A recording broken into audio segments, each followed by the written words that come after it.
సాధారణంగా సుబ్రహ్మణ్యేశ్వర స్వామి వారి యొక్క చిత్తరువుని ఎవరైనా ఇలా చూశారనుకోండి, ఆయన మూర్తిని ముద్దులు మూట కట్టేస్తున్నాడండి అంటారు.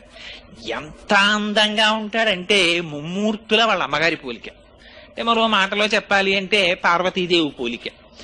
అంత అందంగా ఉంటాడు ఆయన. మహానుభావుడు ఆ విభూతి రేఖలు పెట్టుకుని, ఆ కుంకుమ పెట్టుకుని, ఆ చేతిలో శక్తి శూలాన్ని పట్టుకుని నిలబడితే ఆ వల్లీ దేవసేన సహిత సుబ్రహ్మణ్యేశ్వర స్వామి వారి దర్శనము చేసినంత మాత్రం చేత మనస్సు లయమైపోతుంది. అయితే అనేకమైనటువంటి దేవతాంశములు జన్మించాయి. కానీ వీటికి లేనటువంటి చిత్రం అంతా సుబ్రహ్మణ్యేశ్వర స్వామి వారి అవతారం దగ్గర వచ్చింది.